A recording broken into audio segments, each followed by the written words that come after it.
So it's not direct allegiance on purchase the website. You just simply search as for that people. So and then the first link that comes up, and then right on their website, there's the search bar. You just type Gauss and Hello. Okay. Welcome everybody. We're going to get started. Yes. Thank you for coming to NIGP. I have to excuse Jason. He's out of town. He would love to be here. And so I'm Colette Brown. I'm the Vice President, and I'm welcoming you to NIGP. We are going to have Joan lead us in the Pledge of Allegiance. So if we can all stand up, please.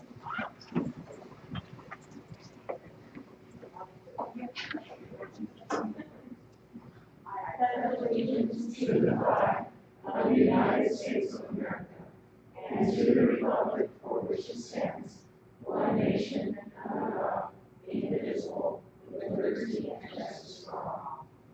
Thank you, Joan. All right. Do we have any new members or visitors that are here today? If so, will you please stand up so we can recognize you?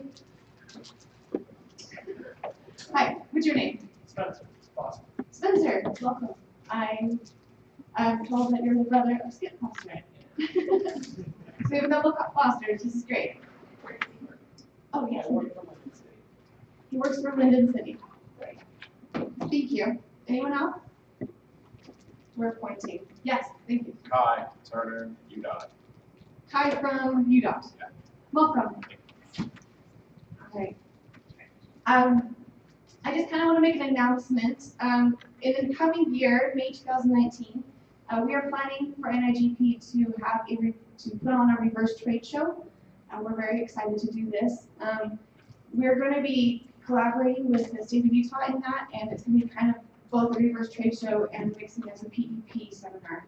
And I know it's kind of far away, it's a whole year, but please expect to receive surveys in the coming weeks concerning it, and we really appreciate you responding to that so we can know what to expect and how to plan for it in the coming months. Also, you should have received an email for the NIGP scholarship. We've kind of revamped it, and we're really excited this year to be able to give out 2 $500 scholarships. If all goes well with our reverse trade show, we're intending to give out $1,000 of scholarships and be able to help people go to Go Forum in the coming years. So it's a really exciting thing that we've got planned. So we're going to move on to, just saying out loud, thank you for playing along with our with the playing cards that I handed you. If on the per chance you slip by and you did not get a playing card, please grab one. It's kind of fun. We just want everyone to have a chance to get to know each other. I know that it's hard to get out of your comfort zone. I myself am an introvert, so it is extra hard. But it's also good to be able to network and to get to know everybody, and so I'm really excited for that. We're going to get things started with our first speaker, and Nancy is going to introduce him. Or not. All right. He's here, all is well.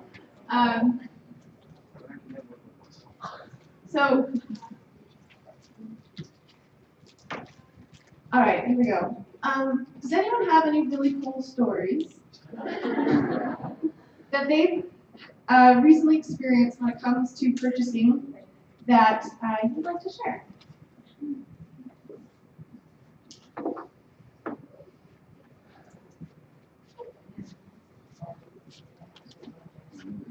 All right.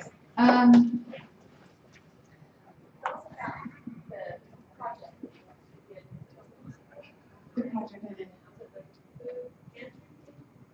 Oh, yes. Who was there? Who participated? I've got a hand raising. Come on. I did participate. Can you tell us about it? Oh, yeah. So we. Can I give you a microphone so everyone can hear you? Oh, of course. Thank you. Yeah, so we, gosh, it's not super early in the morning, it's like 8 o'clock. And the Utah Food Bank, there were about 6 or 7 of us there. We met, we had two other groups that were there. We worked really efficient and really quickly, packed a whole bunch of boxes with a whole bunch of food. We worked so quickly, we finished our project an hour ahead of schedule, so then we moved pallets. It was a lot of fun. The warehouse was pretty hot, got pretty sweaty work, but it was a really good opportunity. It was really laid back. They had a lot of projects that were, kind of high energy level and low energy level, so everyone got to participate at different levels, and it was a really, really positive experience. I really enjoyed it. So, encourage everybody next time to go when the next time we have a service opportunity. Thank you for those that participated as well. We really appreciate that. All right, now I'd like to turn the time over to Nancy to introduce our speaker.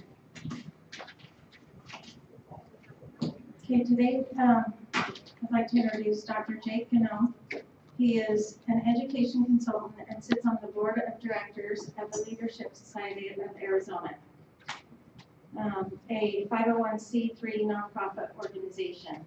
Jake's current research efforts focus on integrating engineering and scientific processes with professional talent management and leadership development.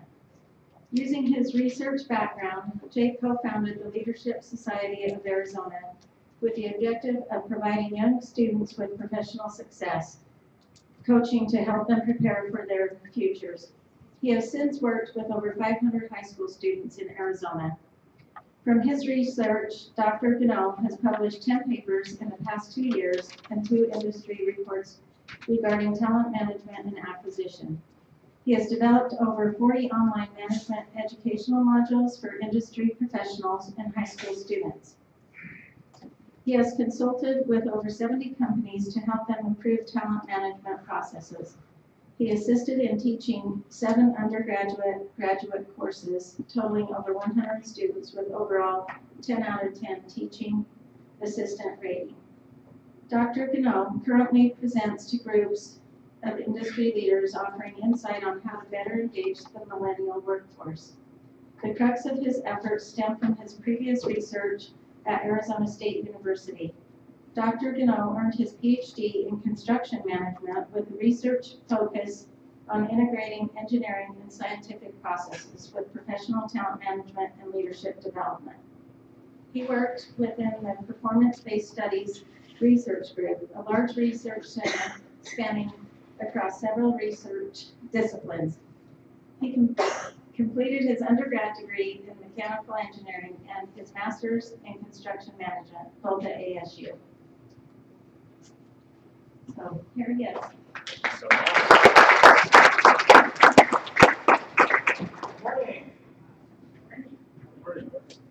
Are we working here? Ooh, that's a booming voice. Hello, everyone. How's everyone doing? That was quite the bio. Like most millennials, I just made all that stuff up. Just so you know. Okay, so I'm Jake from State Farm. I make that joke every time. No khakis, though. If I don't make that joke, I always got a wise guy in the audience. Hey, I'm Jake from State Farm. What are you wearing, Jake? So, last group of procurement people that I met with, I told them that I was a comedian, but they didn't buy it. I know, I roll in the ground. No more puns, I promise. It's really good to be here. I love Utah. I love coming into Salt Lake, so I'm really happy to join you guys today with this presentation. This is an interesting topic. I've been developing this for 27 years, I would say, around the time that I was born. So I've been putting this together, and everyone has some really interesting ideas on millennials, who millennials are, what's wrong with millennials, what they smell like, what they look like, how old they even are, what they do with their free time. So I think this is a really interesting topic, and I really like to engage crowds in it. I really like to get more of a discussion going, because it's kind of hard to shape around what we're doing. And the real source of this topic isn't just people, but it's where our industry is going, really where any industry is going. So I've only had a few times to speak with procurement specialists. A lot of times I've worked with facility managers and construction managers. And the biggest thing that I do is work with high school students. But I'm always asked about my doctorate.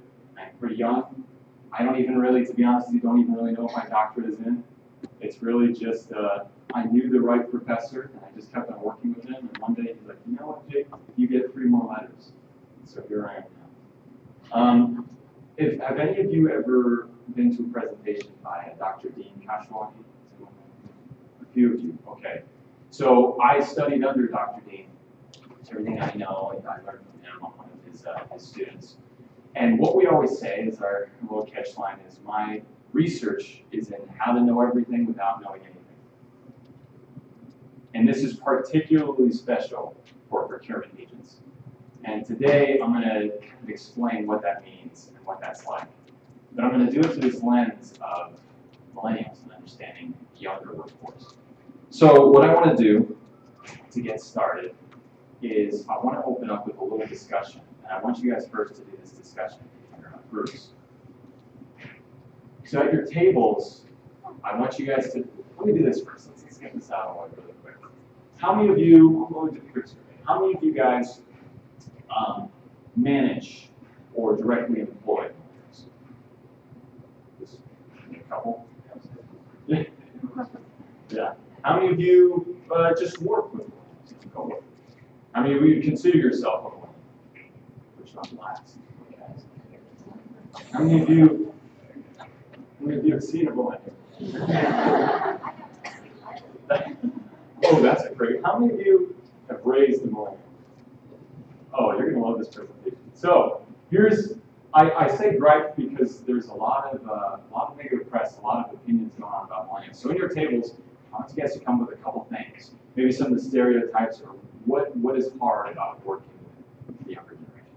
Good? For about 5 minutes, talk about yourself. We won't take offense.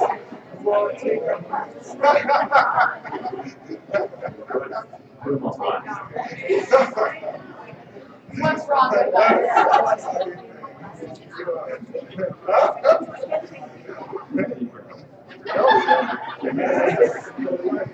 You guys know what to say. I think tax force does strategy. I think they're more, yes. They're not lost. Yes.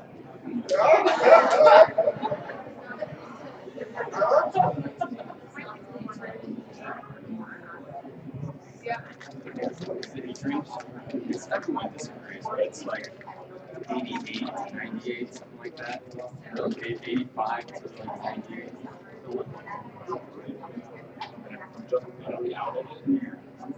You got that weird. It changes depending on who you ask. You thought he was a millennial. It's like it's like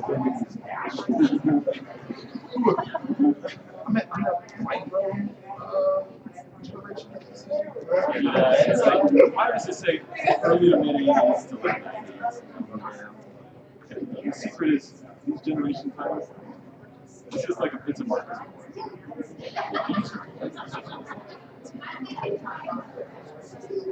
It's a catchy word.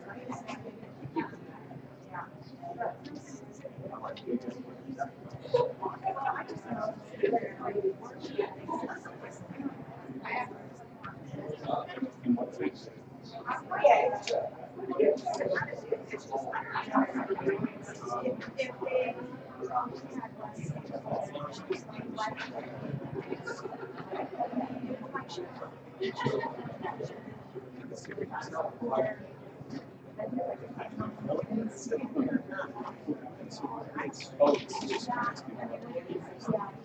I know that we're most of the problems here.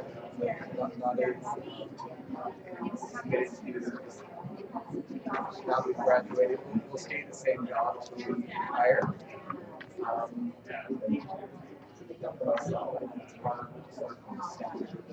8-hour days.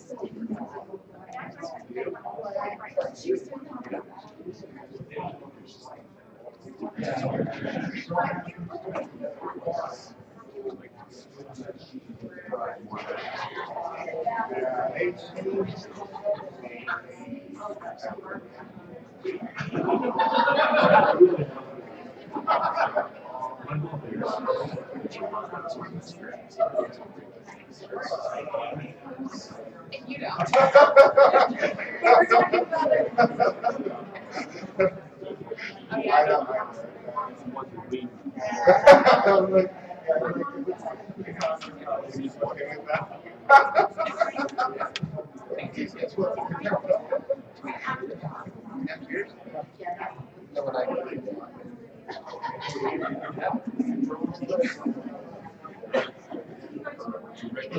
We don't work on the same agency, but we work on. Well, and it's interesting. So right as I started. No, that's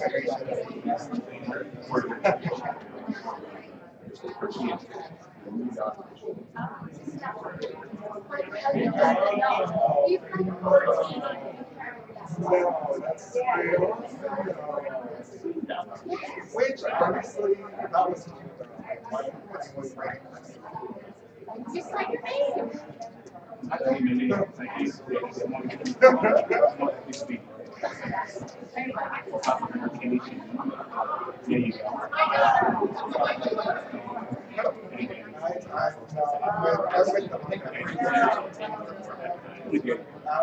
And in my university special department.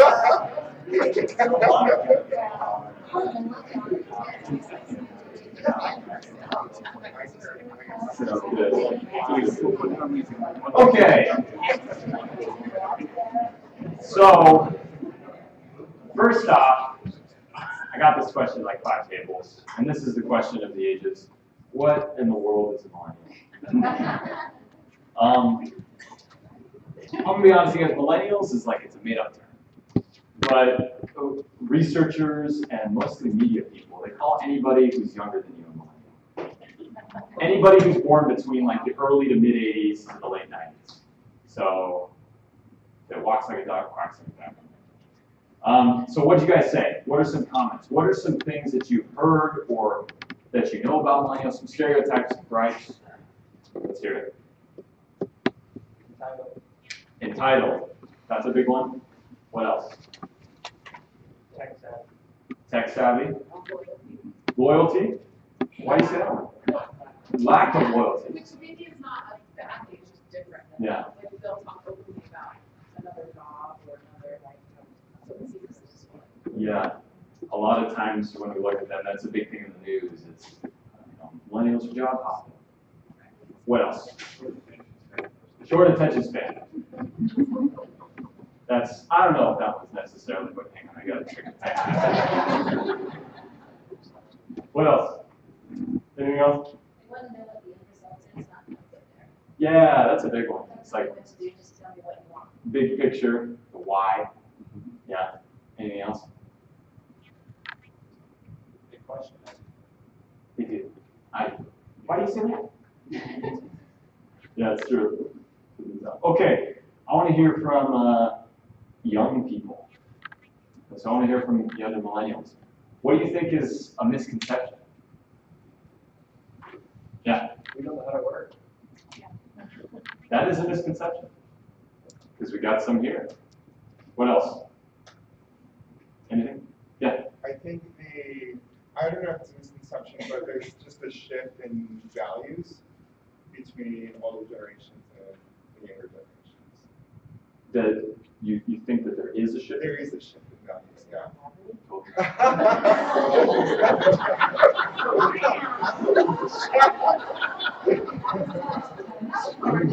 We're getting good. I'm glad to hear it. Yep, that's a key one. There is some sort of shift in values. I think that goes without saying. Anything else? Good. Okay. So let's get down to the nitty-gritty.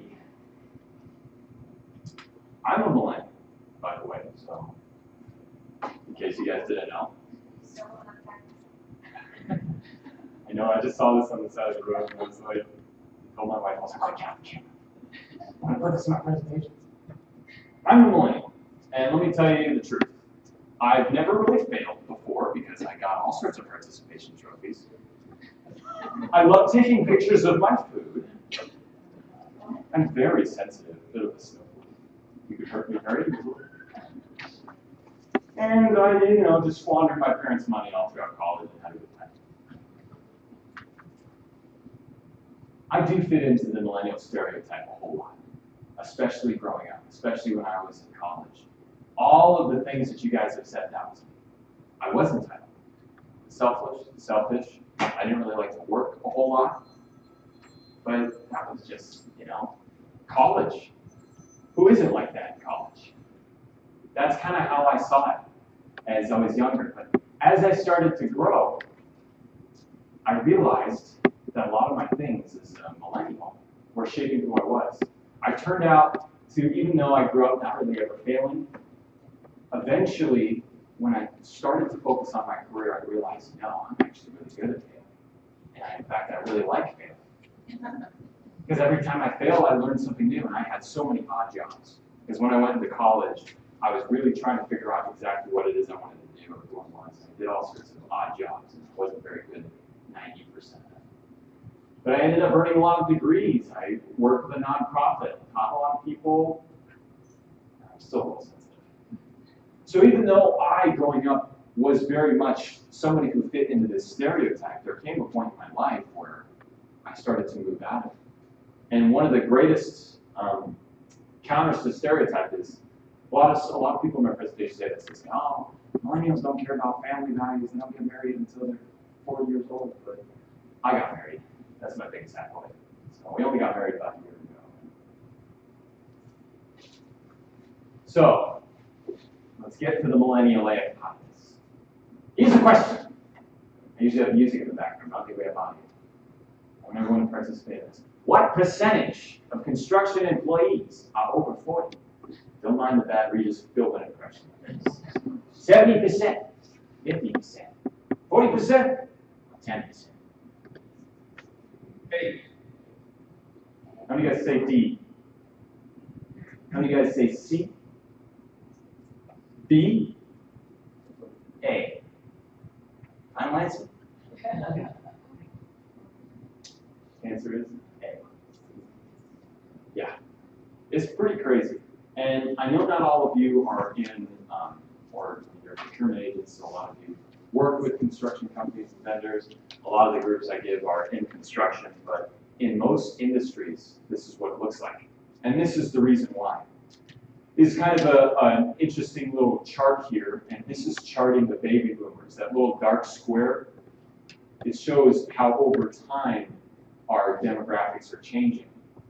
And here's some basic ideas. Here's some basic stats about how much the workforce is changing. And the biggest issue is that boomers, here's how they break it up. This is the Pew Research Center. So you can see millennial, 81 to 98. Just go off a little bit. You can see that boomers, there's a lot more than any other generation except for the post-millennials growing. And the problem is you Gen Xers.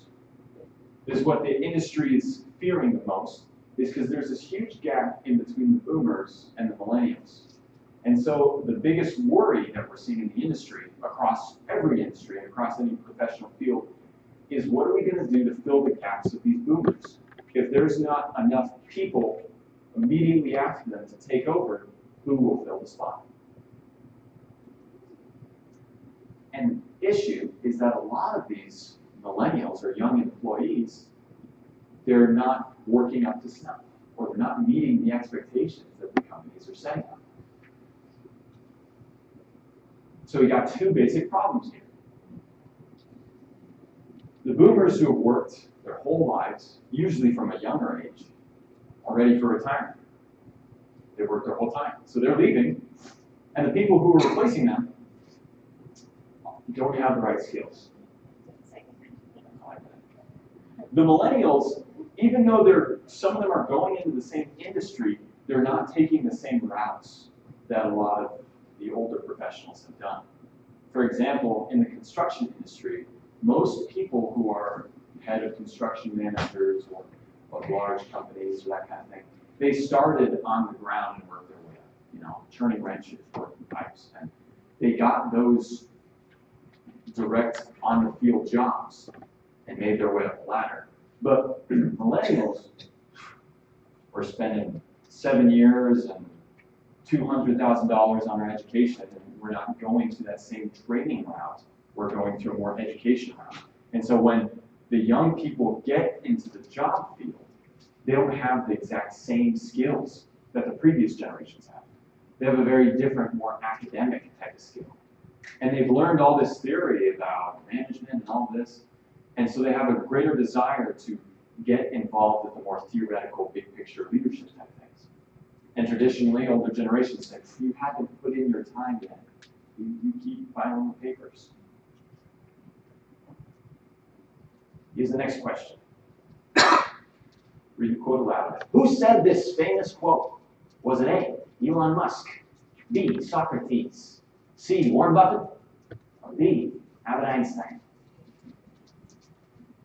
A, raise your hand for A. B, C, D. I think there's a statistic, it's like 80% of quotes are misattributed to Albert Einstein. Albert Einstein, the internet is a wild place.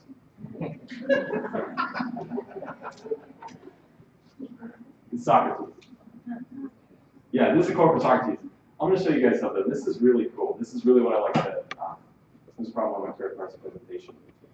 I went through and I looked for quotes about younger generations throughout all of human history, basically. And these are the best ones that I found, all the way back from ancient history to modern times.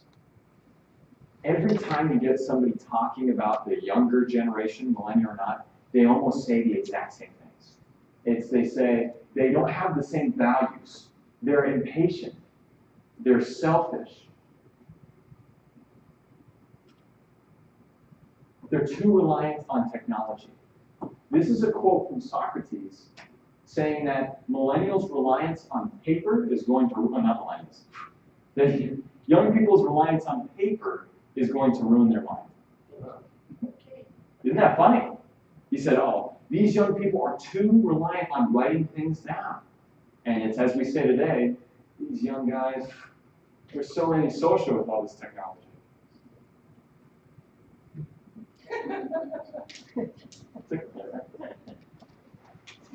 The reason why I show these quotes in these slides is because what we're seeing now isn't all that different. Throughout the dawn of time, throughout human history, older generation has issues with the younger generation. Technology changes, interconnectivity changes, values change a little bit.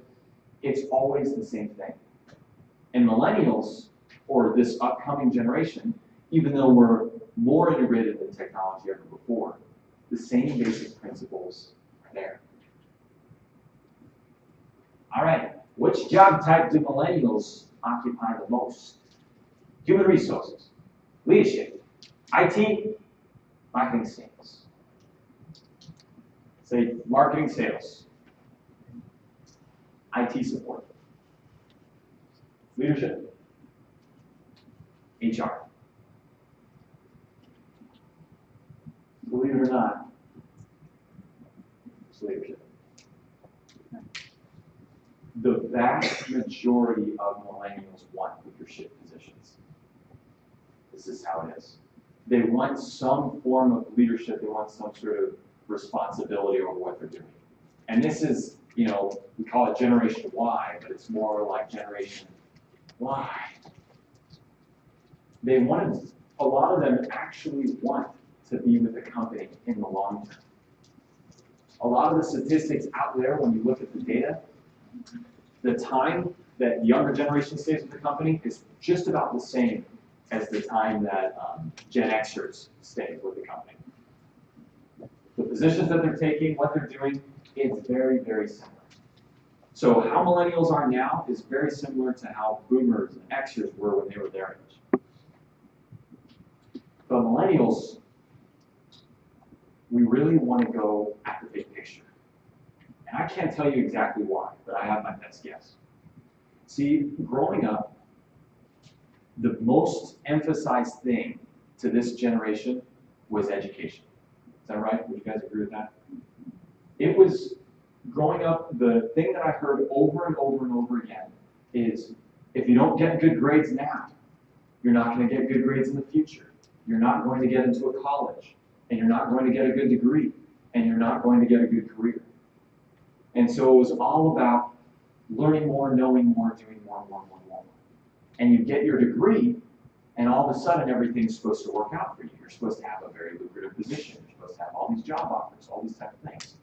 So millennials have grown up with these high expectations of what the working world is supposed to be like.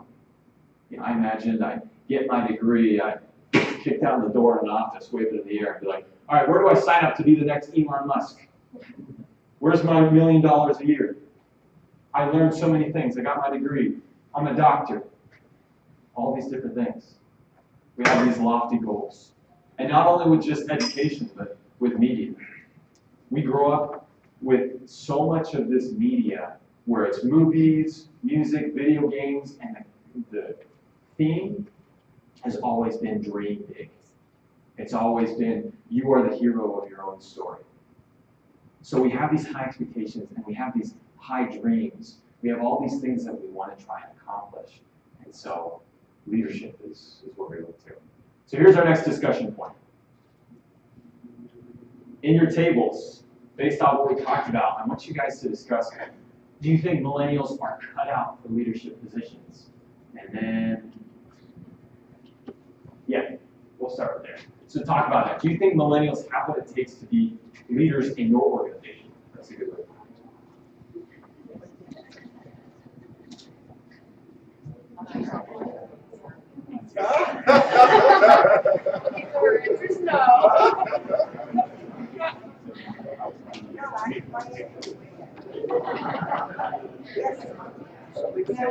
I don't think so. I think education and experience. I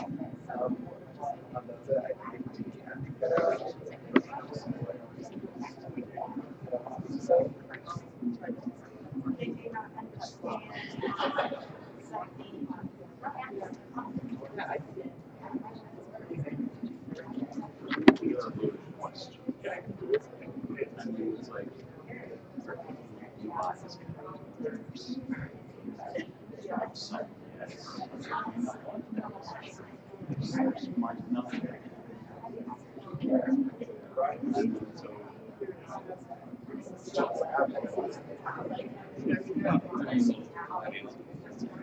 But I think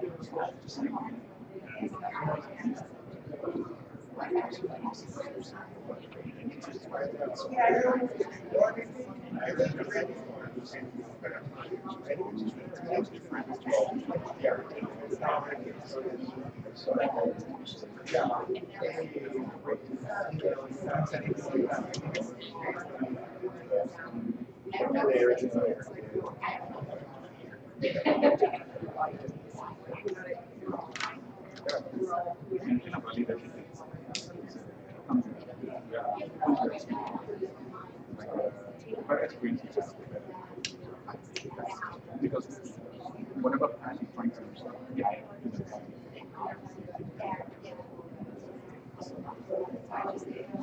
and sometimes like with that students also come because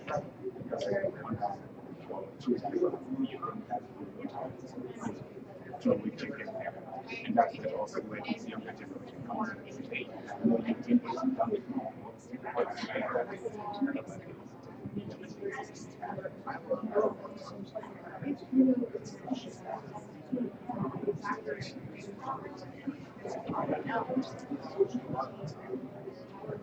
experience.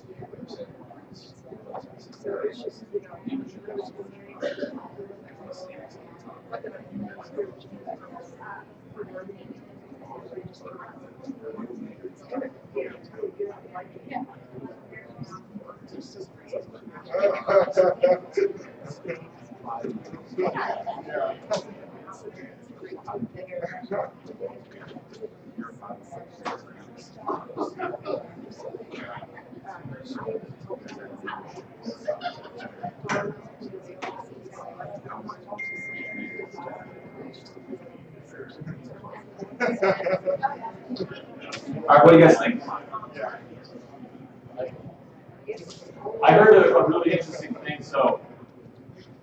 asked this in the beginning. I mean, you might not know, but how many of you guys have a, who you suspect to be a millennial supervisor or millennial boss?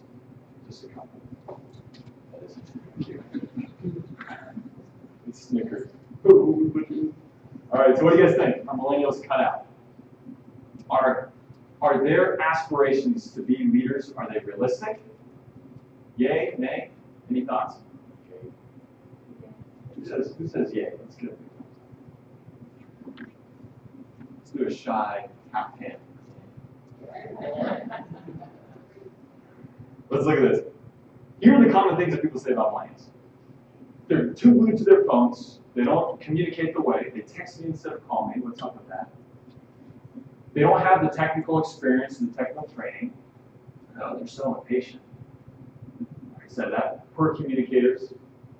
Like, I had a group who, you guys ever heard of this idea of think speak?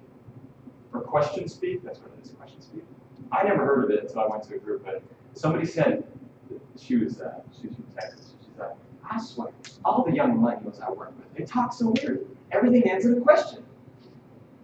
So I was working on the new reports last week, and I was thinking that maybe it's not up to par, that maybe we should consider renegotiating. I was like, I don't think that's a common problem. She needs to check something out. I think that's a stroke. No respect for authority. They need hand-holding. These are all things that, I don't know, could be true, I'm not sure, but these are the common things that we see. But let's take a perspective shift. Because I think that these might be highly potential leadership qualifiers. Oh, and high expectations, I already mentioned that. I'm not going to go through each one. But all of these directly correlate with some new idea of management. That's really about using your resources. So instead of going into discussion, leadership in just society has changed. Would you guys agree? Yeah. How we lead, how we manage, how we do all these things is very different than it was, I would say, even 5 years ago. Agreed? This is one of the biggest things. Because the world is moving so much to automation and technology that it's completely changing how we operate in any industry. This is all across a bunch of different industries, and I even put in this one in the bottom, your bottom left corner. This is like an office management system. This is space management. Technology is becoming the norm. And so leadership is actually becoming a lot about how do we implement these automated systems? How do we implement this artificial intelligence and this technology? We don't need as much craft labor or boots on the ground, so to speak, because so much of what we need to do is done by computers. Our connectivity is drastically changing. Even, once again, even like 5, 6 years ago, companies didn't need a Facebook. Now, just about every company or organization has some sort of social media. It's huge. So how we connect, how we relate, how we look up information, anything you need to know is just right there. It's a matter of whether or not you can find it on this complex internet. We're moving to an age of expertise. And this is even more so in the younger generation. When younger people have a question or they don't know how to do something, their first inkling is to what? YouTube, Google, anything. It's, I don't know how to do this, but somebody out there does. And I know I can find them in a minute. This is, you go on YouTube, you can learn how to do anything from, any household task, from change your oil to a new embroidery. I don't know, have you guys ever heard of Upwork? This is a great website. When you go to Upwork, you can hire a freelancer to do just about anything. They have anybody and you can hire them for pretty cheap, so an expert all around. So if you don't have an in-house graphic designer or anything like that, and you need to do a one-off, I've used them a handful of times. This masterclass, this is really cool too.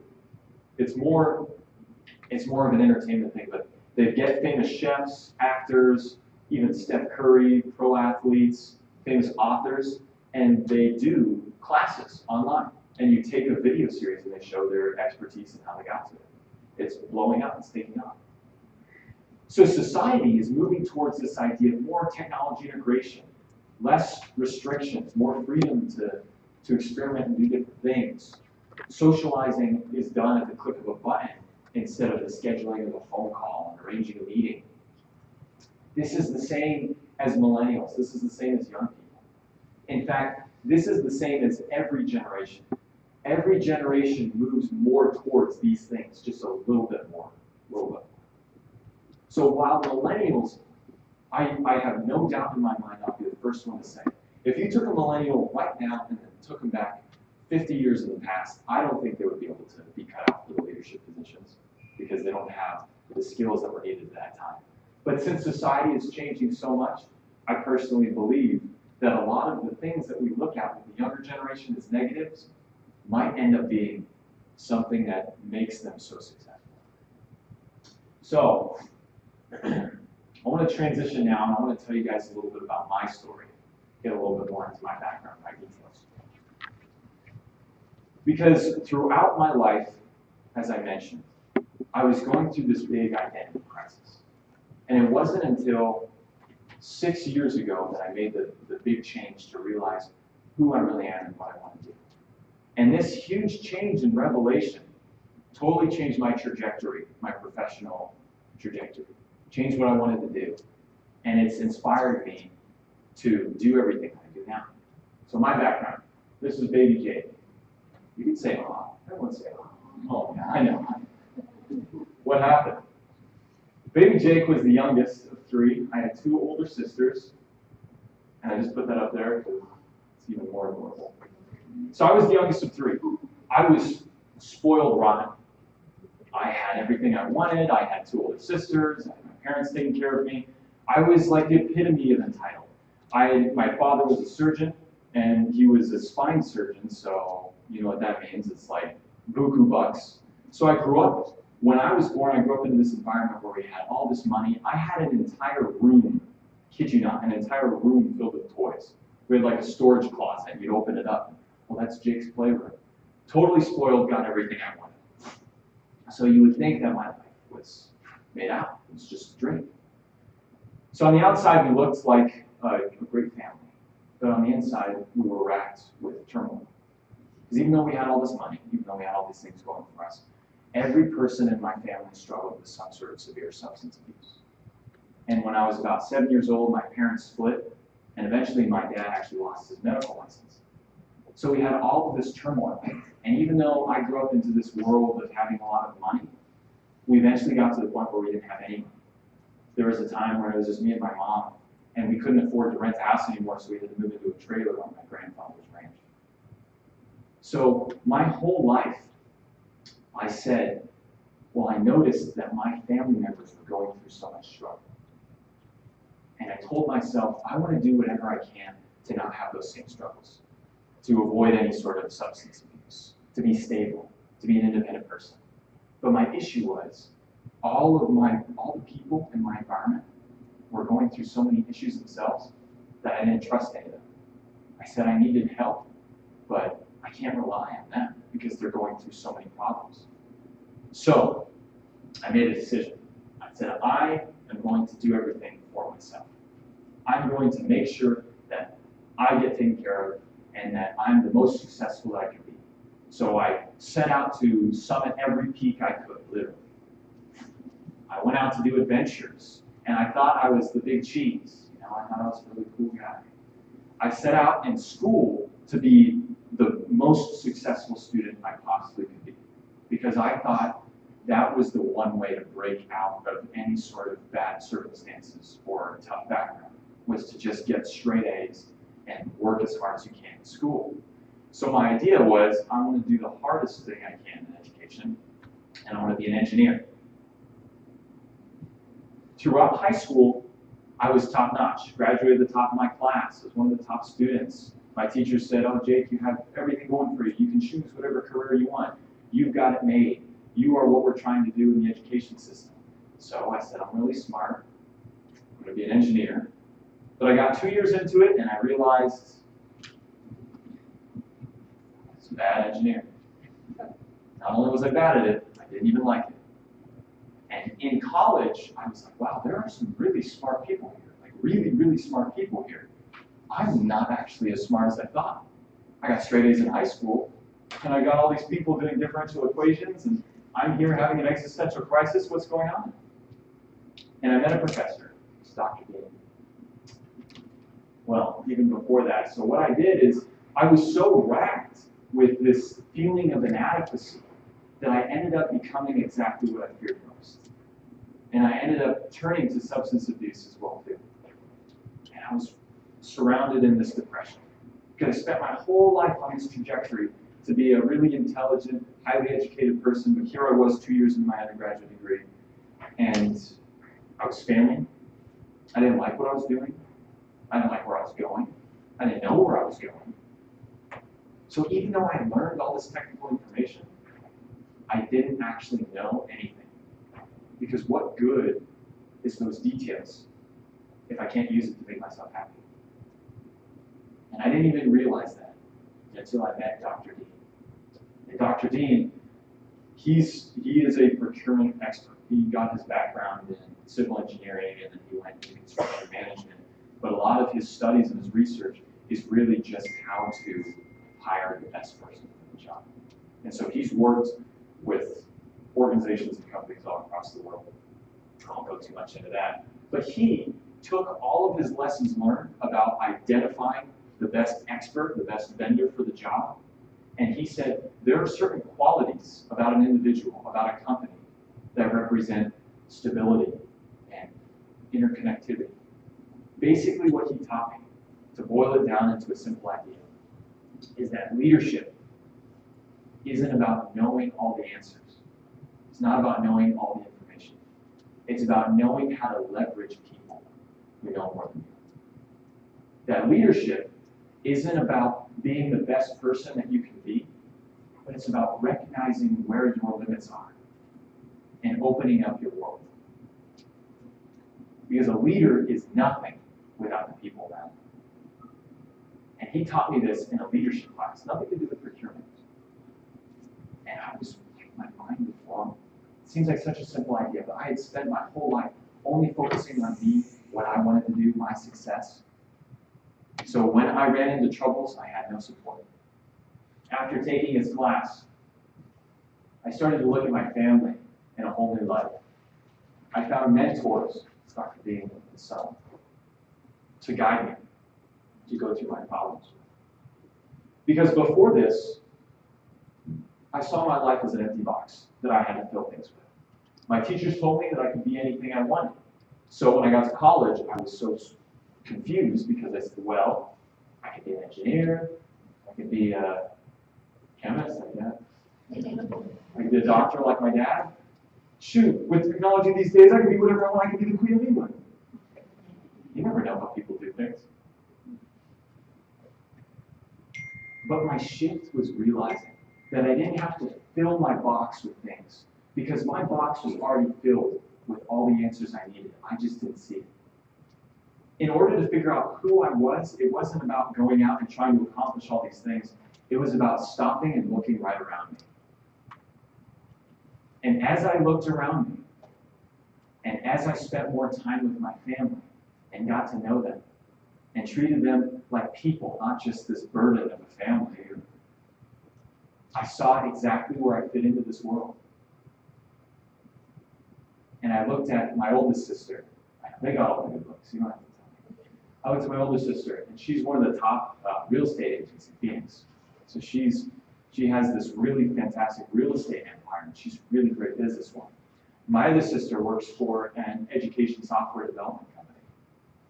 My mom is an award-winning teacher in Phoenix. And as I said, my dad, even though he had so much struggles growing up, he turned his whole life around, got his medical license back, and he's been a very successful, highly trained doctor. Even though we had so much turmoil growing up, everyone in my family turned out fantastic, really stable. And my sisters, they have whole families now and all these kids. As I learned about my sister's business skills, my other sister's education, my mom's teaching ability, my dad's propensity for knowledge and being really educated, I started to see exactly where I was going to fit in. And I started to see I wanted to do all those things. I didn't know what that career was called, but I knew that that's where I wanted my direction to move. So I told all these things to Dr. Dean, and he said, why don't you just work with me? Why don't you do research with me, get a degree in construction management, even though you have no interest in construction, you soon will. And help me with these things that I have, help me do this research, help me write these papers, help me manage these projects, and whatever extra time you have, you can spend it on anything you want. And I did spend it. I spent it on, I'll tell you more about it at the end, but I spent it on creating a nonprofit organization to be a leadership development group for young people, for high schoolers, doing exactly what I love doing. And I was only able to get there because Dr. Dean gave me the freedom to work where I wanted to do. So, let's bring this back around. Let's start talking about how this relates to you and your job. And let's talk about what I mentioned at the beginning. So, if we're looking at the world on a spectrum of information, we have 0 to 100. 0 is you know nothing. 100% is you can know the weather effects in Salt Lake City when a butterfly flaps its wings in South Africa. How much information do we know? Do we know more closer to 100 or more to 0? Yeah, we know closer to 0. And this isn't even just in the weather patterns affected by insects in Africa. This is about everything we go into. We go into some sort of situation, even business, and we look at it, and we're arranging a deal with another company. We look at it and we say, oh, we probably know everything, but there's so much that we don't know. Whether it's what's going on in the minds of everybody, whether it's things that are going on behind the scenes, whether it's weather patterns or acts of God or different things that are going to affect projects, we know very little. But as Socrates says, recognizing what you don't know is the sign of somebody who's intelligent. Because when we realize how little we know, our mode of operation becomes finding the right people, filling in our gaps of knowledge, implementing the right technology that will help us know more.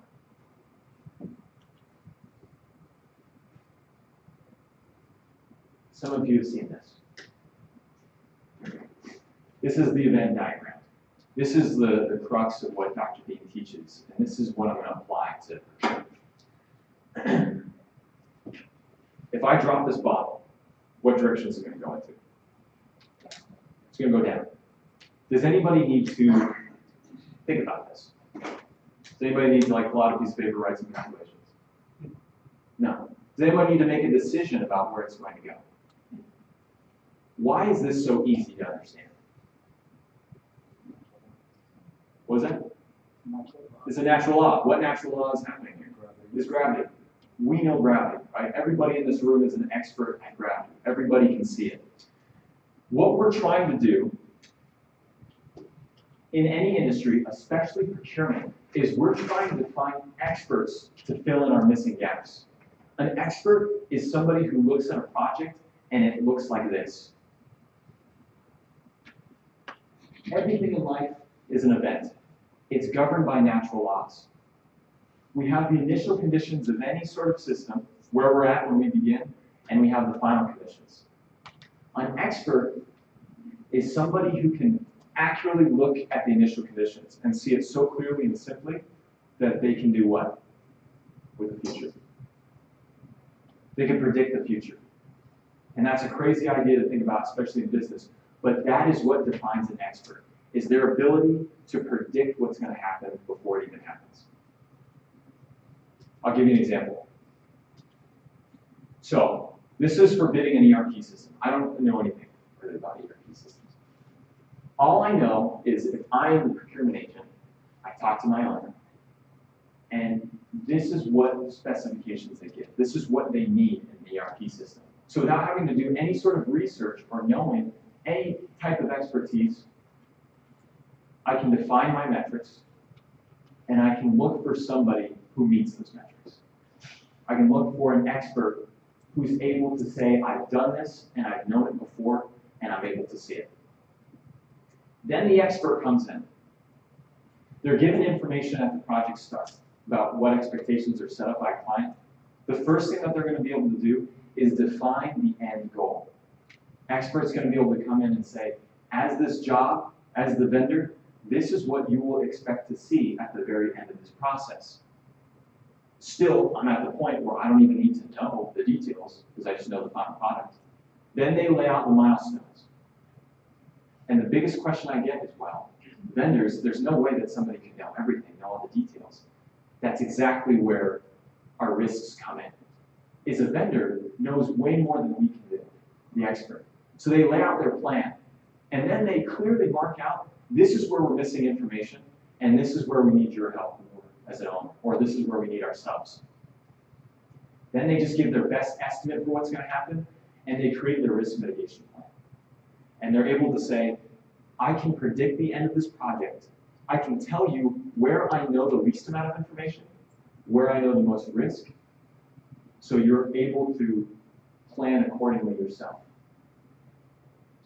In procurement, as procurement agents in the traditional system, many of you are expected to know everything. Is that wrong? Is that right? Yeah, you're expected to be able to go and look at a bid and say, we want you to be able to pick the best person for the job. So you got to know all the ins and outs of this job. You got to know all the details. You got to be able to compare these people and be able to say it. This is actually the same thing that we're doing with millennials often. We say, millennials, you're coming into this job, you have to know everything. You've got to have the technical skills if you want to get up in this company. If you want to be a leader, you've got to know the details. You've got to be down in the trenches. But this know everything, know nothing approach totally changes how we operate. Because when you think you know everything, then it's more about doing what you think is right instead of doing what the expert is. What do we have here? We have a vendor and we have the owner. Who's got the expertise? The vendor has the expertise, right? Traditionally, who does all the talking? It's the owner. Who's telling them what they want? Who's telling them how to get the project done? Who's defining the schedule? It's the owner. So when the owner's doing this, and you got the expert over here, this is a good thing or bad? Are you utilizing their expertise more or less? Less. So this know-everything owner comes in and tries to dictate, they manage, direct, control through any sort of method, trying to tell the expert what to do. Their value goes down. Now let's look at this from an employer-employee standpoint. This is a good thing. The more an employer has to do this, the employee's expertise goes where? Up or down? Down. Because the more a manager is on you, all of you know this, the more you have micromanagement, does your stress level go up or down? Shoots to the roof. When your stress level is going through the roof, do you think you work better or less? Worse. You work worse. It's harder because you're so worried not about doing the best job, but about meeting all the demands of whoever boss is telling you what to do. And vice versa, if you have an employee yapping at the boss, it's the same issue. I'll bring it closer to home. You go to a party and you see a married couple, and they're in the corner. Is this an efficient system? No, this is a long ride home. This is what lawyers like to see. It means more business for them. But a know-nothing procurement agent or somebody who recognizes where their limits are, it's less about telling somebody what to do and more about utilizing the expertise. Telling the expert, I'm not the one here who can see in the future. You are. Tell me what it is and make it simple. So in the traditional system, this is exactly what the contract is used for. Usually we write this lengthy, huge contract because we're worried about the vendor not doing what we want them to do, not meeting all of our needs and all of our expectations. When we do this, when you have the buyer define a lengthy, detailed contract, the buyer needs to be more of an expert. And when they need to be the expert, they take on more of the risk. And the expertise of the supplier goes down. So this is the model that we're trying to move towards. This is what Dr. Dean came up with. This idea that instead of the buyer defining all of the contract, what needs to happen is the supplier needs to be the one who's really dictating what's happening. This is the utilization of expertise. This is getting outside of your own silo or circle. It's eliminating this. This is a huge issue because it has major repercussions on the industry as a whole. Because owners, as they define more details, as they try to control the vendors more and more, basically what they're saying is they want performance to go up, but they set a minimum standard. They say, this is what we need. We need you to be above this standard. This is our minimum requirement. So the owners set this minimum requirement. What do the vendors do? They meet it. They set it as a maximum. They try to go as low as possible. So the owners continue to drive up this minimum requirement, and the vendors are trying to drive it down. So their performance begins to decrease. And this is ultimately what happens. Here you have your client on the left and your vendor on the right. The client operates under a low bid contract. The vendor wants to send their best guy for the job. So the vendor sends in their expert because obviously they want to do the best skilled work they can. But under this model, this low bid, this management direction control, the buyer's the expert. The buyer is overwhelming the expert vendor with more information, more details, more meetings, more requirements. More of these things mean less what? Less work, less deliverable. Because so much of it is into the management and the administration that the value of this expert goes down. So now you have this vet expert spending all of this time, but they're not delivering what they can be. But the vendor still has to pay the expert an expert salary. They're paying an expert salary, but the expert is limited to only produce a minimum amount. This is an unsustainable environment. So what the vendor then does is says, well, if so much of this is going to be, if the owner is going to be managing my vendor or my expert, why even send in an expert and waste the time? Why not just send in the newly hired, the less experienced, because they're cheaper and they can afford it? And I'm just going to have them meet the minimum standards instead of doing above and beyond. So here's what happens next. Since the newly hired and the minimal experience go to this low bid contract environment, the experts begin to leave this company, and the experts begin to leave this industry and go elsewhere. Not only that, but since the newly hired is being more valued than the more trained, they never see a need to get trained. Because they say, my skills are getting me all the work that I need. I don't really need to be an expert because I go in, I sit there, and I'm told what to do, and I do it.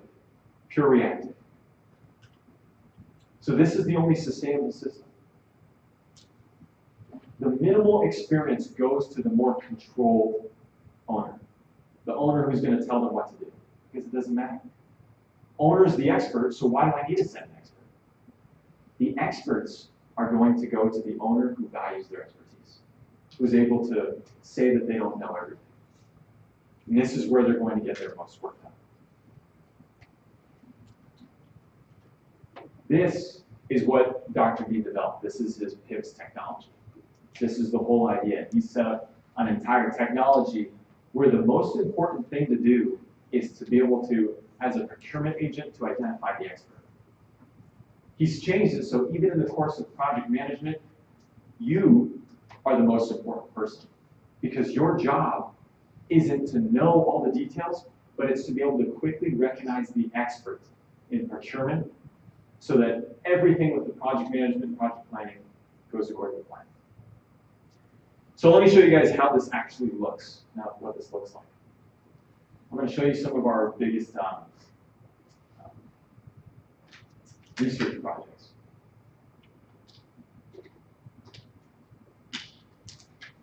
So ASU Dining Services. I should look here really quick. system. Basically, ASU wanted a new supplier for their dining program, you know, for what the students eat in the dining hall. So what we did is we came in, they hired us, and they said we want the best vendor for the job, so we came in and we designed the RFP to not set minimum requirements, this is what you have to do, but we made the RFP as in, this is really what we need. This is our goal as an owner, and this is what we need someone to meet. So the vendors came in, and they proved to us their expertise. They defined their metrics. They defined what they've done in the past. Once we were able to see who the most expert individual was, this is where it comes back to this process. Once we did our selection and said, this is the vendor who has the most experience or expertise based on what they did, we put them through a clarification process. And in this clarification process, we had them define the whole project from beginning to end. We had them set out a plan. We wanted to make it a high-level idea so we can understand it and tell us what it looked like. So we had a much shorter RFP. This is basically the selection phase result. We use a matrix, but all you need to know is it came out that vendor B scored the most, so we selected vendor B, and he scored the most, and he had a significant different price. So that's kind of what I was talking about. The vendor becomes the driver. We let them become the expert to facilitate that. So this is what happened. This was an amazing thing. Kind of disaster. But the MU, so the place where all the food was at ASU, caught fire. And it just so happened that in the vendor's clarification plan, they identified this risk of what would happen if we faced a disaster of this sort. So by Friday, MU was closed, everything was caught on fire, there was an investigation. By Saturday, the vendor was able to bring in contractors, and they went to the gym, and they already had everything set up. They were working overtime, working nights, and it was happening.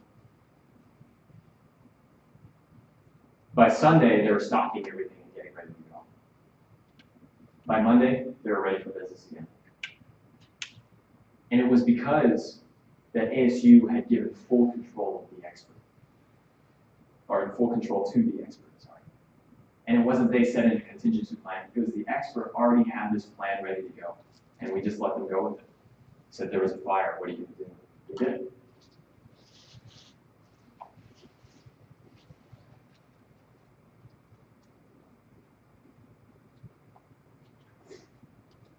So here's the overall result. Okay. Oh yeah, this is a better slide. Here's the overall result. Each year,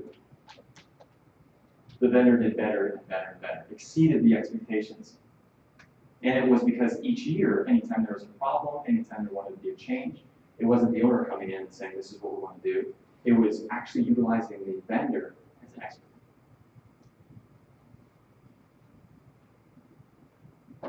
So good results as well too. Okay, one more. This is, we actually did this with the state of Utah. And I didn't work on this project myself, so I'm not gonna try not to challenge with too many detailed or difficult questions, but this is one that happened recently. Basically, the purchasing department wanted to create a new search engine for contracts, for vendors to be able to use to search for new contracts. So here it is, the gist of it, basically just a contract database. Oh, my numbers kind of got messed up there in the beginning. We ran the process again, same deal, and we put them in a matrix, and it came out that this vendor did again, came out with the best value, but their price was significantly lower. So we asked them, well, you're an expert, justify your price. And they were able to lay it out. And they said, well, a lot of what we did, we have it in value adds. The bare minimum of what you're asking for is really inexpensive. All of these vendors were throwing everything, all the value adds in there, and just quoting the price. But Data again was able to split it out and say, this is what we'll do, we can meet the minimum, and this will get your job done. But here's everything else that we'll be able to add as well too. So they were the one who was chosen. They even sent in search engine samples.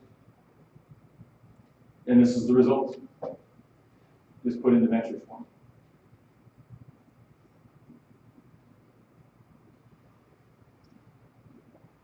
Everything was done before schedule, everything was done under budget.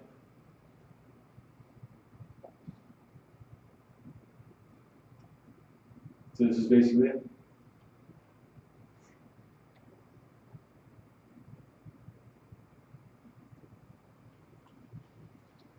Okay, I have a little activity that I want you guys to do. What time? We have like 20 minutes, perfect. Any questions? Yeah. The model that you're talking about, it seems to me like when you get back to the triangle and you have the middle of where you're parking, to me that's always the best, because the vendor doesn't always know everything unless the owner shares with him what he really needs. Let me give you an example.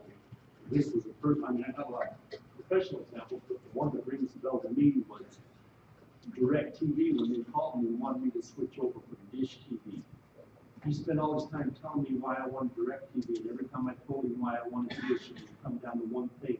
Dish has the Pac-12 network, and DirecTV does not. And I kept telling him that, and kept telling him that. He said, well, we offer this, we can do this and this and this. You'll be so happy with this. I finally got tired of him not listening to me. I finally said, look, you need to shut up. I want the Pac-12 network. Can you give it to me? And he said, no. And I said, then I don't want DirecTV. And I hung up. So you get vendors who think they know everything. You have to listen to the owner too. So you've got to have a partnership. That's why I like that middle. The middle one where they work together and synergize to come up with what's best for the owner. If you're in a position, and I think cable TV is a perfect example because I don't know how it is in Utah, but in Arizona, I would not call cable providers experts by any means. I would call them something more along the lines of crooks. But sometimes we're in a situation where we might not have our expert vendor.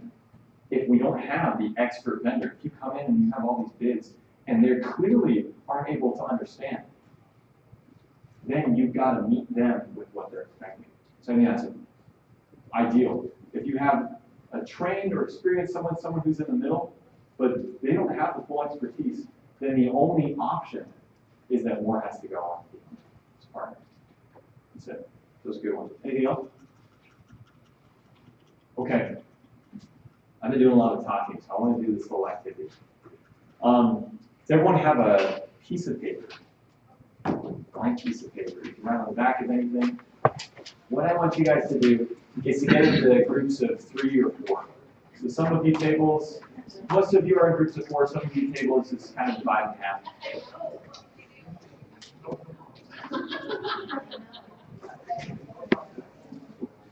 Yeah, so you two groups. Okay. So again, the groups of 3 or 4, and I want you to pick somebody who's the best artist, the best drawer. This person's going to be the expert.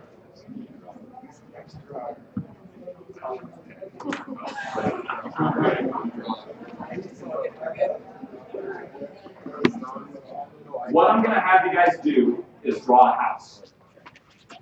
But it's not as easy as you think. The expert, they're going to draw the house, but they have to keep their eyes closed. They can't see what they're drawing. The buyer is the only one that I'm going to show the picture of the house to. You guys can have 1 to 2 buyers. I'm going to show you a picture of the house, and you're the only one who's going to be able to see it. Everybody else has to close their eyes. Then you're going to have an in-house expert or consultant. They can't speak, but they can touch the expert. They can touch the pen. They can do whatever they want. The buyer can't touch anything. They just have to see the house. So does everyone have your roles? Any questions? Okay, so I'll walk you through this. To start off, everybody in the room, go ahead and close your eyes. I'm not gonna put worms in your hair or anything like that. So everybody close your eyes. We don't want cheaters. Everybody. Okay, buyers, you may open your eyes. Buyers, you may open your eyes and look at the screen. Ready? Do I have a buyer from every group? Okay. I'm going to show you this picture very shortly. You're not going to get a lot of time, so really soak it in. This is the house they have to draw. Only buyers can see it. 3, 2, 1. Okay. So go ahead. Everyone else can open their eyes except for the expert. Expert, you are going to draw the house.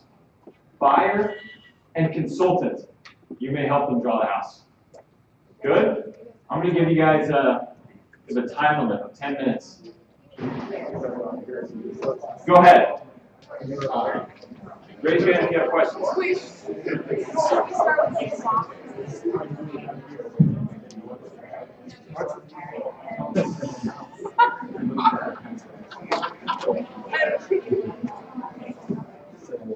Oh, okay. Jake, is the expert supposed to open your eyes? What's that? Is the expert supposed to open your eyes?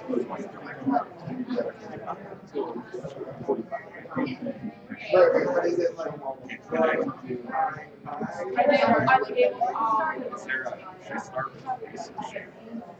Oh, no. Okay. That's it?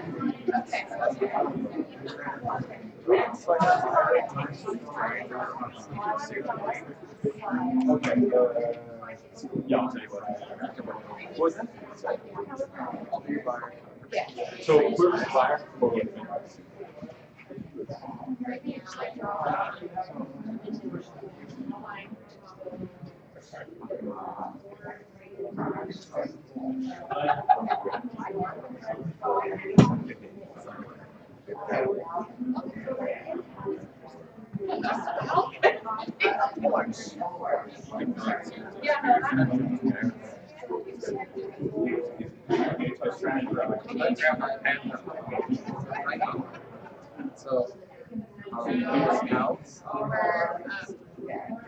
So, look pretty broad because get breathe. So, Right here? Okay. Okay, here's the middle, drawing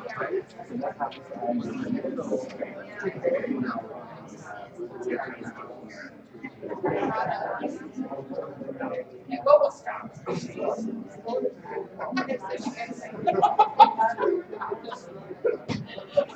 That's good. Now, right. Do you want to draw it? Go right. Go left. Ooh, that's beautiful. Now you've got the shape now just picturing about the keyboards are trying to right.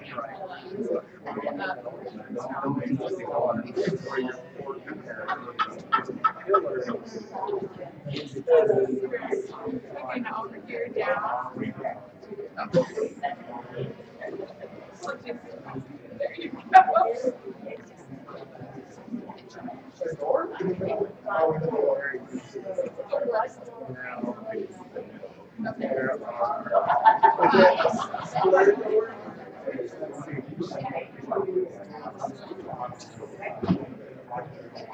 Okay, stop. Whoa. Can you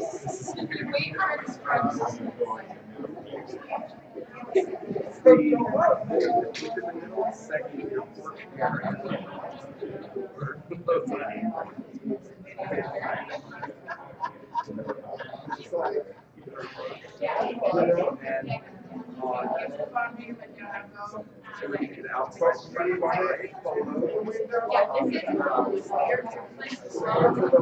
Yeah, just straight.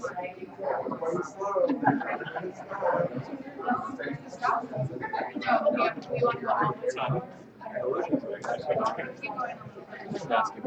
Perfect. When you draw the little line, we're going to be down. It's good, right?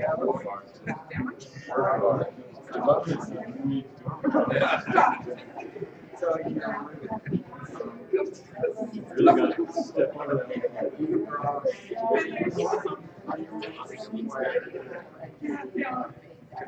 Whoa. Are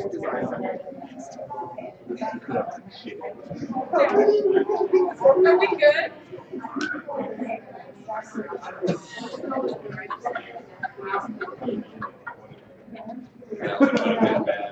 Wait, do we need another railing?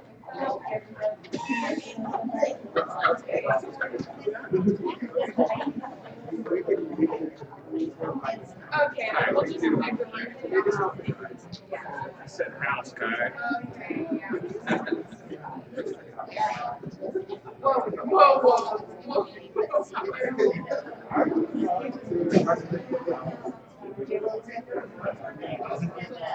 On the first, on the big one, the window on all three of the receiving tables or whatever. Just square.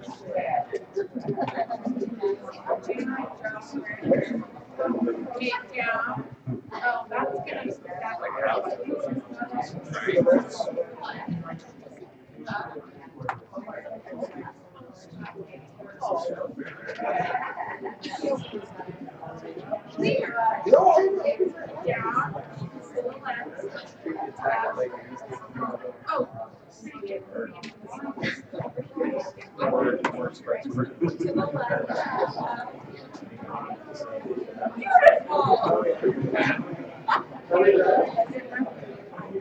What else are we missing, guys? We're learning bushes and everything.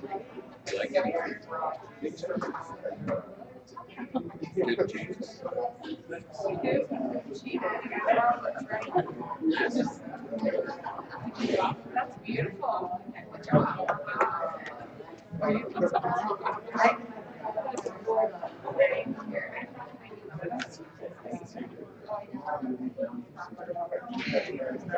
Can you open the side?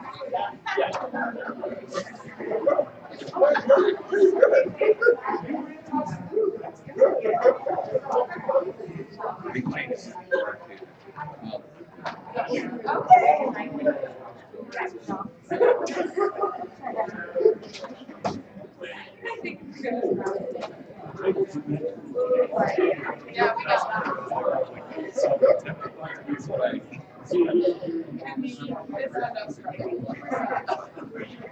All right, is everyone done? Good? All right, experts, you want to see what you got?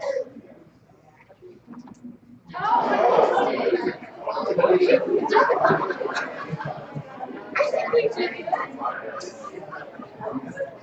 There's not a window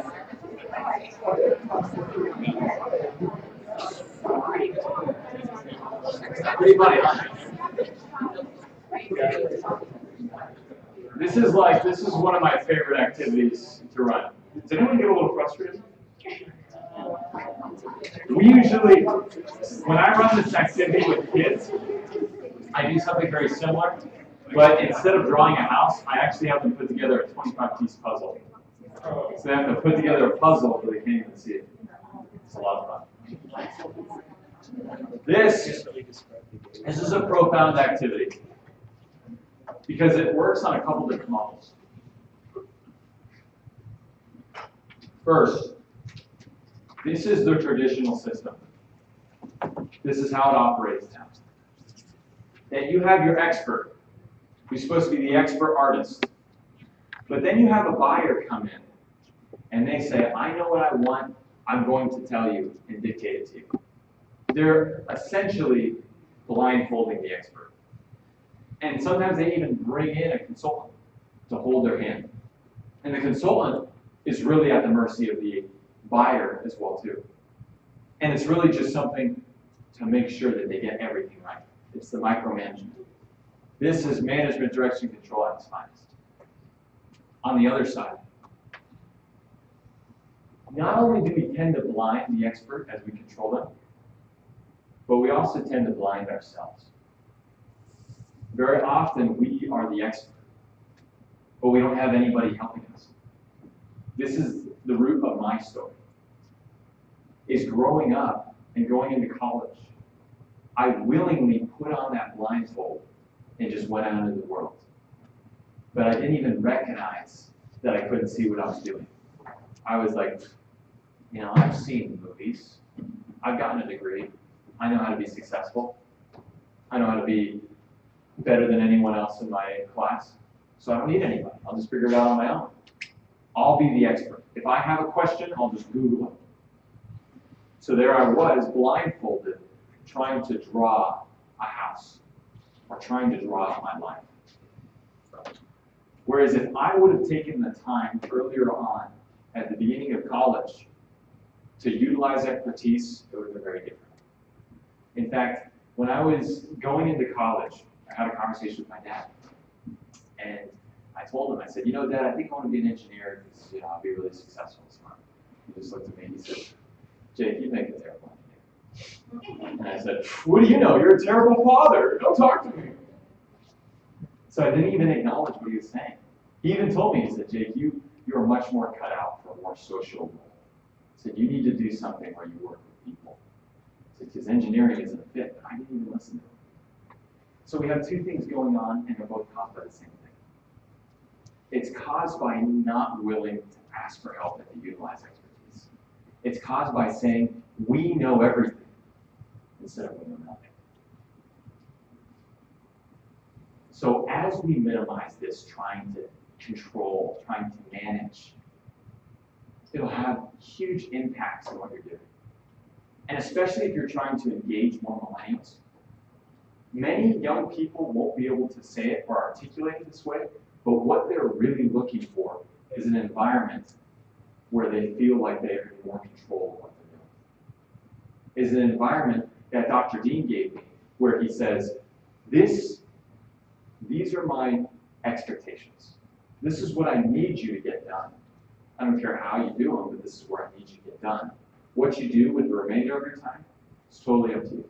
As long as you get my research done, you're free to do whatever you want. And it was only in that environment that I was actually able to stop and think about, oh my gosh, what do I want to do? What do I want to get done? Companies are doing this. They're eliminating management, like almost completely. There's this company, have any of you guys heard of Semco? Yeah, it's a really large company, but it's in Brazil. And Ricardo Semler, his father started this company in the early 1900s, and he took over. And originally, it was just, you know, a basic supplier industry, you know, manufacturing type of thing. But he came in and he started a very different type of company. He said, I'm going to get rid of all management roles. There's no managers. Your only requirement for working here is that you can find a place to work. If you have an idea, you can come here and you can do it. If nobody wants to work with you, then you don't have a job. So look at all of this. People shared how much they made. People went to and fro from departments. They didn't really have titles. They were all involved in this company that exploded. One that's a little more similar. Have any of you heard of Gore-Tex? Yeah, a lot of different materials, polymer. You can see it most commonly, I think it's in a lot of camping equipment, that kind of thing. Same thing. He got rid of the management hierarchy entirely. No managers, no supervisors. And Honda. 20 years ago, the best performing auto company was arguably Toyota. But Toyota has since changed their philosophy. And since Toyota has become more of a, more similar to an American auto manufacturer, Honda is quickly becoming the top quality of autos for like long-lasting reliability and safety. So what they did is the same deal. Whenever they were going to hire anybody new, they said, why don't you just come in for 2 weeks and just walk around? You got 2 weeks free. Do whatever you want. Go from department to department. See if there's anywhere that you would fit in. And if they found a department that they fit in, they had a job. Same as Semco. If no one wanted to work with them, you're out of luck. I was going to put together one more slide. I think I left it on my own slide deck. Pixar. I'm reading this book about Pixar. I don't know if you guys heard of this book, Creativity Inc. It's by the president of Pixar. It's a tremendous leadership book. If you guys haven't heard of it, I would highly recommend it. It's Creativity Inc. And he talks about how Pixar was founded and how Pixar runs. And he goes into in-depth in a lot of these different movies and how Pixar is a great example because it's a creativity company. It's being creative. It's all about expertise, right? Because it's about people coming up with these new ideas. And he found when he had more project managers or directors, the creativity and productivity of churning out movies, it shot down. And as he had all of these project managers trying to turn this creative company into like an industrial machine, they struggled quite a bit because departments started to become siloed out. It started to be segregated because you had the project management department telling the creatives what to do. Creatives, very simple. So they had all these issues. So then what he did is he decided to operate off of a similar model to Honda. And it's not necessarily about managing everybody to get everything done, but he created a more expertise honoring environment where for every single movie that they do, they have an open meeting with anybody in the company who wants to go. We call it the Brain Trust meeting, where they get together at a table and they show the movie so far, and everybody gets to say whatever they want, no matter who they are. There's no titles, there's no places on the table, nobody has a role. It's, we're all making this movie. And Pixar has become one of the most successful movie producing companies ever. So, we're coming to the end here. Basically, where I come in is I firmly believe that this is the model of the future. I don't think every company is going to be able to be as extreme as those ones that I showed. I don't think that's a realistic goal. But I think as we improve how we identify, utilize, and leverage expertise, life changes. And we've proven it. What we did is I took my story and I took what I learned from Dr. Dean about really figuring out how to utilize other people, and we created it into this high school curriculum. And every summer what we do is we have a crash course in leadership and personal coaching. We have week-long courses for students. And this year we're teaching 250 students in Arizona, and we just teach them this idea of how to recognize when you don't know, how to ask for help, how to recognize when somebody's giving you good advice, how to use this advice to become a more stable individual and to manage your stress.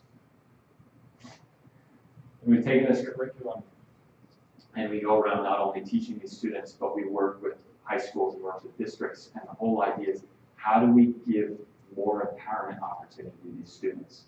And we've seen students overcome these tremendous challenges. This originally started as a college course that I took with Dr. Dean. And even though we don't teach anything like, anything personal or personal management, we've had kids come through and they've overcome problems with alcoholism, they've overcome problems with substance abuse, they've lost weight, they've repaired relationships with family. We've had young high school kids come in here, figure out what it is that they want to do, where they want to go. We had a young girl who came in, and about 2 weeks after the program, a friend of hers called her, and he was standing on the ledge of a building, and he was about to jump off to take his own life. This girl thought back to what she learned in our program and these ideas of there is hope. Just because you feel like you're all alone doesn't mean you're alone. And that you have control over your life, and you can be accountable for what happens. She helped empower this young man. He walked down. I believe that if you want to connect with the younger generation, if you want to become a more progressive department, it all starts with each one of us releasing control. Each one of us trying to manage, direct, and control less. Each one of us trying to utilize the expertise of the people around us. Because as we do that, we naturally will give the people around us more freedom. Giving young people more freedom, it helps them figure out exactly where they want to go and who they are. Take a look at this graph. It doesn't mean anything, but it's a nice looking graph. These are the results of the summer program. I'm not going to spend too much more time on that.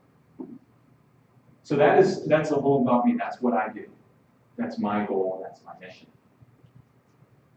for Dr. Dean, and this I think is more relevant to you, Dr. Dean, he's fueling a lot of this continual management, education, and research. And so he continues to, I didn't put their metrics here, but he's been working on this for about 26 years, and they travel around the world. They've worked in the Netherlands and totally restructured how Netherlands does procurement. And now Dr. Pachwagi is a household name in the Netherlands, and he goes there every year. If you're interested in knowing a little bit more about the details of this procurement process and all of this, if you just want to learn, if you think that your organization would be interested in it, the best place to go is to attend our conference that happens every January. But I'm going to do something else for you guys now. A lot of our procurement agents, or a lot of people we work with, really want to get to know a little bit more about the idea. So we have some books, and I'm going to go ahead and we'll raffle off these books. So I'm going to pass around this paper bag. If you have a business card or a piece of paper that you want to write your name, email address on it, I'll go ahead and collect that. And you don't have to put a business card in, but what we'll do is we'll send you a little more information about any of this if you want to know. I'll draw a couple, do a little bit of a drawing.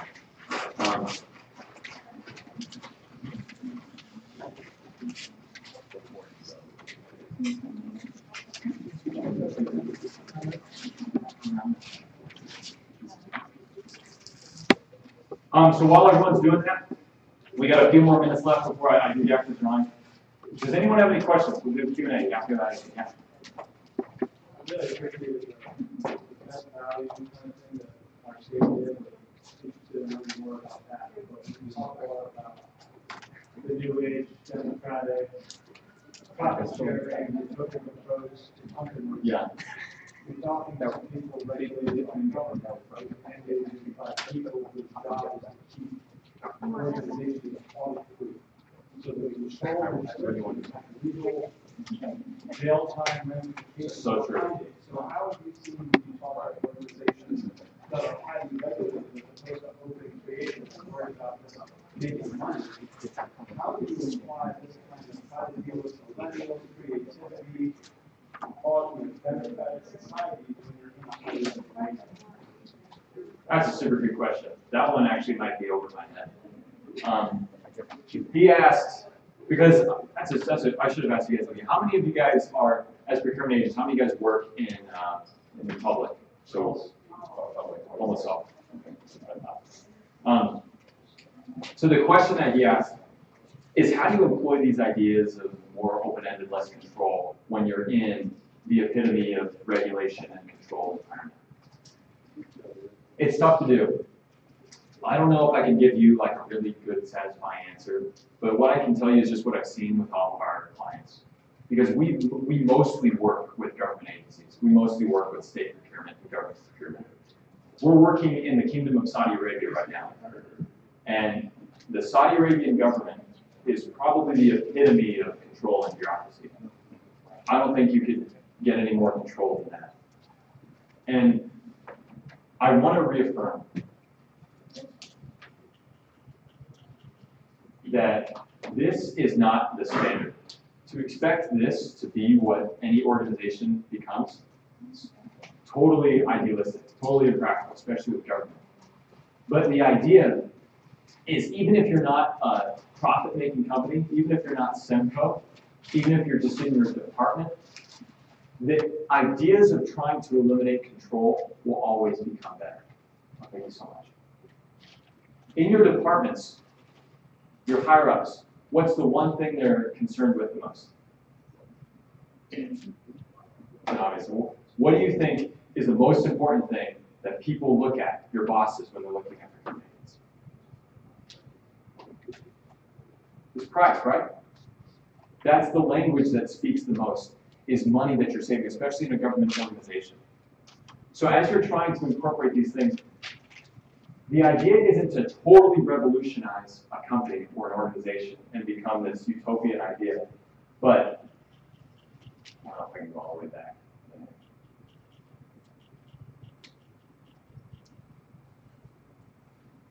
But the idea is that if you in your department as a procurement agent incorporated these things, you don't even have to explain to the higher ups that we're trying to uproot how we do things.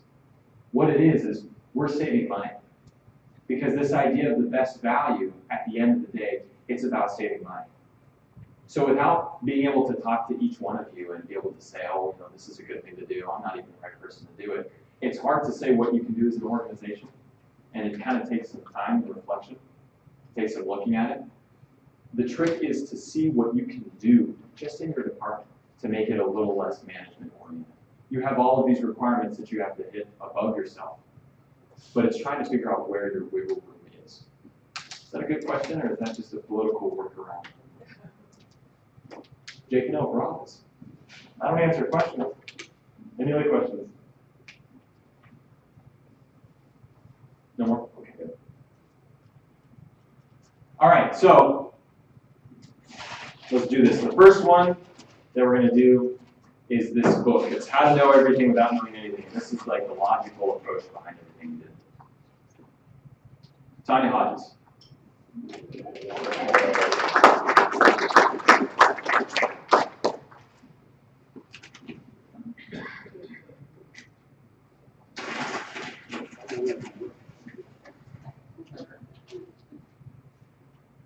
And this is going to be for our procurement book. Dean Pope.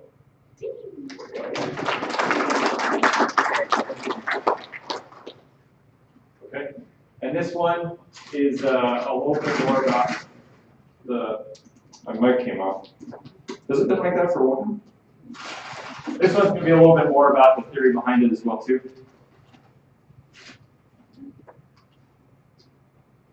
Joan Tuttle. All right, everyone, thank you so much for letting me join you here today. I really appreciate coming to Salt Lake and being able to come to Sandy and to meet all of you. Like I said, we'll send out emails with a little more information if you're curious about those books yourself. Please come up to me, talk to me, give me compliments. I'm a millennial, very sensitive. Shake my hand. Thank you guys for being here.